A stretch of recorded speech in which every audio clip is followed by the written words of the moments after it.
Guys ನಿನ್ನೆ Sudeep sir ತಮಾಷೆಗೆ ಸೂರಜ್ ಸಿಂಗ್ ಒಳಗಡೆ ಹೋದ್ರೆ ಗಿಲ್ಲಿ ಸತ್ತ ಅಂತ ಹೇಳಿದ್ರು.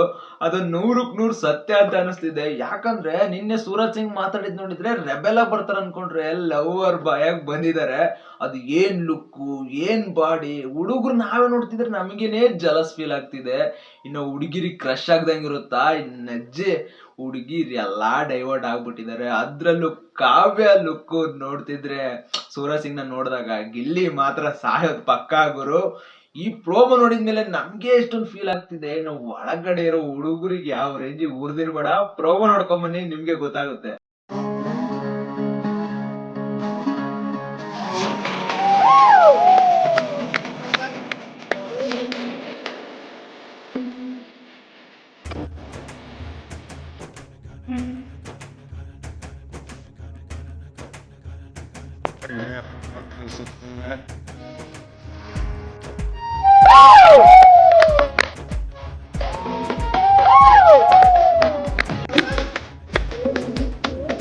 ಸೂರಜ್, ನಿಮ್ಮ ಪ್ರಕಾರ ಈ ಮನೆಯ ಅತಿ ಸುಂದರವಾದ ಸ್ತ್ರೀ ಸದಸ್ಯೆ ಯಾರು?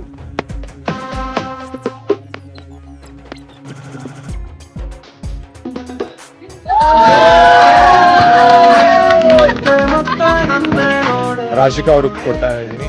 ನನಗೆ ಅವ್ರು ಕ್ಯೂಟ್ ಅನ್ನಿಸ್ತಾರೆ. ಸೊ ಪ್ರೋಮೋ ಮಾತ್ರ ಕ್ರೇಜಿ ಆಗಿದೆ. ಜೊತೆಗೆ ಈ ರೀತಿ ಎಂಟ್ರಿ ಕೊಡ್ತಾರಂತ ನಾನಂತೆ ಎಕ್ಸ್ಪೆಕ್ಟ್ ಮಾಡಿದ್ದಿಲ್ಲಪ್ಪ. ಒಳ್ಳೆ ಪ್ರೇಮ ಲೋಕನ ಕ್ರಿಯೇಟ್ ಮಾಡ್ಕೊಂಡ್ ಬಂದಿದ್ದಾರೆ.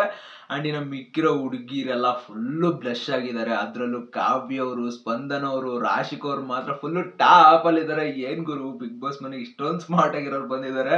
ಅದ್ರಲ್ಲೂ ಅವ್ರ ಶರ್ಟ್ ನ ಬಿಚ್ಚಿದಾಗಂತೂ ಅನ್ನೋ ಒಂದು ಇದು ಬರುತ್ತೆ. ಅಂಡ್ ಒಂದಂದ್ರೆ ಎಕ್ಸ್ಪೆಕ್ಟ್ ಮಾಡ್ಬೋದು, ಮುಂದಿನ ದಿನಗಳಲ್ಲಿ ಬಿಗ್ ಬಾಸ್ ಮನೇಲಿ ಒಂದ್ ಒಳ್ಳೆ ಲವ್ ಸ್ಟೋರಿ ಬಿಲ್ಡ್ ಆಗುತ್ತೆ, ಜೊತೆಲಿ ಒಂದೊಳ್ಳೆ ಜೋಡಿ ಸಿಗುತ್ತೆ ಅಂತ.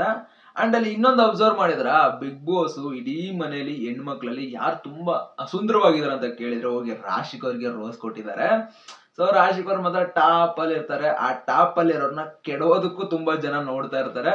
ಇವ್ರದೆಲ್ಲ ಒಂದ್ ಕಡೆಗಿಟ್ರೆ ಹುಡುಗರು ಏನ್ ಮಾಡಿದ್ರಪ್ಪ, ಅದ್ರಲ್ಲೂ ಗಿಲ್ಲಿ ಅವ್ರಂತ್ರು ನಿನ್ನೆ ಸುದೀಪ್ ಸರ್ ಮುಂಚೆನೆ ಗೆಸ್ ಮಾಡಿಬಿಟ್ಟಿದ್ರು ಗಿಲ್ಲಿ ಸತ್ತ ಅಂತ. ಅದೇ ತರ ಏನಾದ್ರೂ ಆಗುತ್ತೋ ಕಾದ್ ನೋಡೋಣ.